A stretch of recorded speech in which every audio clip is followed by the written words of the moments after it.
मंच पर उपस्थित हमारे आपके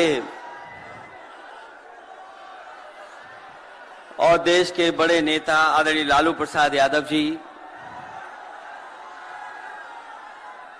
जिन पर हमें और आपको विश्वास है, वो लगातार जन विश्वास यात्रा के माध्यम से आज ऐतिहासिक गांधी मैदान में ऐतिहासिक जन विश्वास महारैली के नायक नेता प्रतिपक्ष बिहार तेजस्वी प्रसाद यादव जी, कांग्रेस पार्टी के राष्ट्रीय अध्यक्ष आदरणीय मल्लिकार्जुन खड़गे जी, राहुल गांधी जी, आदरणीय राबड़ी देवी जी, महासचिव सीपीएम सीताराम येचुरी जी, डी राजा साहब, सीपीआई एमएल दीपांकर भट्टाचार्य जी, केसी वेणुगोपाल जी, जनाब अब्दुल बरी सिद्दीकी साहब, तेज प्रताप यादव जी और मंच पर उपस्थित बड़ी संख्या में इंडिया गठबंधन के सभी हमारे नेता और इस ऐतिहासिक मैदान में उपस्थित बिहार की महान जनता, पत्रकार साथियों, मैं सबसे पहले तेजस्वी जी को और उनके दल को बहुत बहुत बधाई देना चाहता हूं। साथ ही साथ इस इंडिया गठबंधन और महागठबंधन के जितने भी दल हैं, जिनके कार्यकर्ता मैं देख रहा हूं मैदान में तो है ही, पटना के चारों तरफ और पटना की सड़कों पर मुझे दिखाई दिए हैं, जिन्होंने चुनाव शुरू होते ही ऐलान कर दिया है कि अगर उत्तर प्रदेश 80 हराओ का नारा दे रहा है,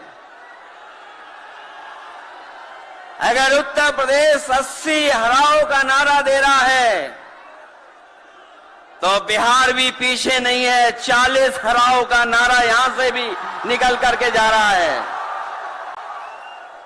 और अगर यूपी और बिहार मिलकर के 120 सीट हरा देंगे तो भारतीय जनता पार्टी का क्या होगा। मैं अभी सुन रहा था, हमारे कम्युनिस्ट पार्टी के नेता ये कह रहे थे कि समुद्र मंथन हुआ था कभी।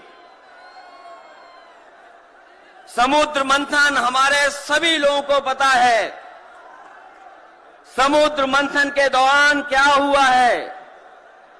लेकिन इस ऐतिहासिक मैदान में मैं कहना चाहता हूं कि 2024 में संविधान मंथन होने जा रहा है। एक तरफ वो लोग हैं जो संविधान बचाना चाहते हैं, संविधान के रक्षक हैं, और दूसरी तरफ वो लोग हैं जो संविधान के भक्षक हैं, संविधान को खत्म करना चाहते हैं। मैं जब बिहार आया हूं आपके बीच में, जब मैंने अखबार उठा करके देखा तो एक युवती ने जान दे दी। एक बेटी जो परीक्षा में दे करके आई थी, क्योंकि परीक्षा को रद्द कर दिया गया, पेपर लीक हो गया, जिसके कारण उसने आत्महत्या कर ली और कहा कि मां बाप से मैं माफी मांगती हूं। यह उत्तर प्रदेश में एक घटना नहीं हुई है, उससे पहले भी कई नौजवानों ने, जिनको नौकरी नहीं मिली, उन्होंने अपनी जान दे दी। जिस से मैं चुन करके आता था, वहां भी एक ब्रजेश पाल बेटे ने, हमारी आपकी उम्र से कम उम्र, उस नौजवान ने पढ़ी लिखी डिग्री जो थी, उन डिग्रियों को जला करके और आत्महत्या कर ली। ये हालत है देश की। और वहां पर उत्तर प्रदेश में जहां पर से प्रधानमंत्री चुन करके जाते हैं, जनता ने भरोसा किया उन पर, उनको बहुमत दे दिया, लेकिन डबल इंजन की सरकार ने बेरोजगारी दी है। मुझे खुशी है कि तेजस्वी ने यहां पर नौकरियां दे दी, रोजगार दे दिए, और हम तो वहां 60 लाख बच्चे जिनको पेपर नहीं लिख पाए उनका हिसाब किताब लगाते हैं। उनका अगर हम बड़ा परिवार न माने, केवल 3 सदस्य परिवार के माने, बेटा और मां बाप, तो 60 का गुणा 3, 1,80,00,000 वोट और 1,80,00,000 लोगों को अगर हमने भाग दे दिया 80 लोकसभा से, तो केवल उत्तर प्रदेश में 2,25,000 हर लोकसभा में वोट कम हो गया है। लेकिन तेजस्वी ने बिहार में पलट करके दूसरा काम किया। अभी 3 लाख नौकरी दी, हिसाब लगा लो कितने परिवारों का जीवन बदला। और सोचो 10 लाख नौकरी मिल जाती तो कितना परिवारों का भविष्य बदल जाता।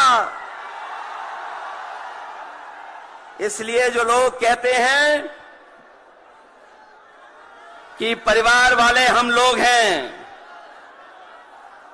ये जो आरोप लगाते हैं परिवार वाला आरोप हम लोगों पर, मैं उन भारतीय जनता पार्टी के लोगों से कहना चाहता हूं कि भारतीय जनता पार्टी इस बात संकल्प ले कि किसी परिवार वाले को टिकट नहीं देंगे, और संकल्प ये भी ले कि किसी परिवार वाले से वोट मांगने भारतीय जनता पार्टी के लोग नहीं जाएंगे। मैं तो ये जोश देख रहा हूं यहां मैदान में, ये जो जोश दिखाई दे रहा है यही बदलाव लाएगा, यही भाजपा को हटाएगा। जब जोशीले नौजवान मिल जाते हैं तो बड़े बड़े लोगों का तख्त हिल जाता है। तो इस बार उन्हें आप बाहर करोगे कि नहीं करोगे? पहली सूची बीजेपी की आ गई, उस सूची में बिहार बाहर है, बिहार नहीं है उसमें। इसलिए बिहार से वो बाहर जाने वाले हैं, यूपी वाले भी बाहर कर रहे हैं उन्हें। इसलिए मैं आप सबका धन्यवाद देता हुआ और आदरणीय लालू प्रसाद यादव जी का मैं विशेष धन्यवाद दूंगा कि जो इस रैली में पधार करके न जाने कितने लोगों का मनोबल बढ़ाने का काम कर रहे हैं। न केवल यूपी के लोगों का, बिहार और देश के लोगों का मनोबल बढ़ा रहे हैं। और जो तकलीफ और परेशानी उन्होंने जीवन में देखी है वो राजनीतिक देखी है। ये राजनीति की वजह से तकलीफ और परेशानी है। मैं अभी तेजस्वी जी को सुन रहा था, उन्होंने कहा कि एक एजेंसी आ गई। ये एजेंसी इसलिए आई है कि राजनीति में हम लोग हैं, और हम लोग अगर इनका मुकाबला न कर रहे होते तो कोई एजेंसी नहीं आती।